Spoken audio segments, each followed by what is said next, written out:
नमस्कार, आप देख रहे हैं 9 भारत समाचार।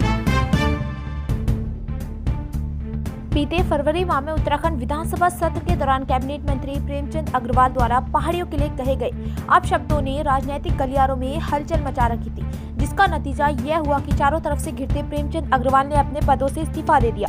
आपको मालूम हो कि बजट सत्र के दौरान दिए गए विवादित बयान को लेकर सूबे ने भारी नाराजगी के साथ हर तरफ उनके खिलाफ प्रदर्शन हो रहे थे और आखिरकार उन्होंने प्रेस कॉन्फ्रेंस कर इस्तीफा का ऐलान कर दिया। विवादास्पद बयानों में घिरे प्रेमचंद अग्रवाल के इस्तीफे की लगातार मांग हो रही थी। आज ही मुजफ्फरनगर के शहीद स्मारक पहुंचकर राज्य आंदोलनकारियों को नमन भी किया गया था, जिसके बाद अटकलें लगाई जा रही थी कि वो कुछ बड़ा ऐलान कर सकते हैं और आखिरकार उन्होंने इस्तीफा दे दिया है। कैसे चला जाऊं? मेरे यहाँ के लोग मर गए, हमारे यहाँ शहादत हो गई, कैसे चला जाऊं? गुस्से में बोल रहा था मैं, मुझे अलग से ले गए क्योंकि उस टाइम हमारे पत्रकार साथियों में जो भाव था हमारे प्रति, वो मैं आभारी हूं उनका भी। उन्होंने मुझे अलग लिया है, कहा कि आपको पुलिस एनकाउंटर कर सकती है या फिर आपके खिलाफ एनएसए लगा सकती है, इसलिए आप चले जाइए, मैं आपसे हाथ जोड़ रहा हूँ शब्द कहा उन्होंने अकेले में ले जाके, और कह रहा कि मैं पैर पकड़ सकता हूँ आपके। ये स्थिति है अब आपके और राजेंद्र शाह के खिलाफ। राजेंद्र शाह के बाद जो हमारे विधायक थे फिर उनके खिलाफ, आज वो भी नहीं है, उनको भी श्रद्धांजलि दे रहा हूँ, उनके खिलाफ फिर एनएसए लगी थी। फिर वहां से मैं गया, खुशहाल सिंह राणा आज भी जिंदा है, उनके यहाँ रुका मैं रात को, पुलिस नीचे घूम रही, मैं उसमें बैठा हूँ। और उसके बाद मैं वहां से सुबह अपनी मोटरसाइकिल से भागा, देखा तो यहीं पे जो आपका कांग्रेस भवन है, यहीं से वो बॉडी मुसरू से आई, तो यहाँ पे लोगों ने जाम लगाया, जैसे कैसे बॉडी को जो हरिद्वार तक अंत्येष्टि उनकी होनी थी उनको भिजवाया। तो ये बहुत सारी घटनाएं हैं। डॉक्टर मनोज जोशी जी आए थे, डोयाला में उनकी अरेस्टिंग नहीं होने दी, बहुत देर तक उनकी गाड़ी के आगे लेटा, बहुत सारी घटनाएं।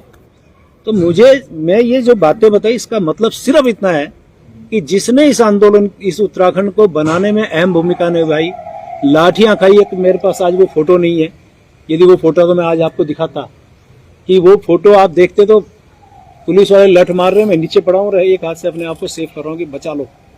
ऐसे मैं उस टाइम लाठियां खा रहा था संघर्ष के दौरान। तो आज ऐसे व्यक्ति को सिर्फ इसलिए उसको टारगेट बना जाए तो मुझे बोलने की आवश्यकता नहीं है। और मेरे जैसे एक आंदोलनकारी की बात को जिस प्रकार से तोड़ मरोड़ के पेश किया गया, चलिए, मुझे बड़ा दुख है, मैं बहुत आहत हूं आज कि ऐसी स्थिति में मुझे लगता है कि जिस प्रकार से माननीय धामी साहब मेरे माननीय मुख्यमंत्री हैं, उनके कुशल नेतृत्व में मेरी सरकार बहुत अच्छा काम कर रही है, प्रदेश के सर्वांगीण विकास का काम कर रही है। और माननीय मोदी जी का तो क्या कहना, उनके तो आशीर्वाद से हमारा उत्तराखंड राज्य आज नित दूनी 4 गुनी प्रगति की ओर बढ़ रहा है। किसी भी स्थिति में मैं बात करूं तो माननीय मोदी जी का जो लगाव झुकाव हमारे उत्तराखंड वासियों से है, और मैं हमेशा एक बात करता हूं, उनके दिल में हम बसते हैं और हमारे दिल में वो बसते हैं। तो वो तो हमेशा हमारे इस प्रकार के नेता हैं जिनको 21 देशों से जिनको सर्वोच्च सम्मान मिला हो, उनका प्यार आशीर्वाद हमारे उत्तराखंड को मिल रहा है, मैं उनका भी बहुत धन्यवाद कर रहा हूं। और इन सब बातों के बाद जो वातावरण मेरे प्रदेश का बनाया गया, मेरी इच्छा है मेरा प्रदेश आगे बढ़े। मैं इस प्रदेश को आगे बढ़ाने में मेरे से जो योगदान, जो मेरा हो सकता है, मैं देने को तैयार हूं।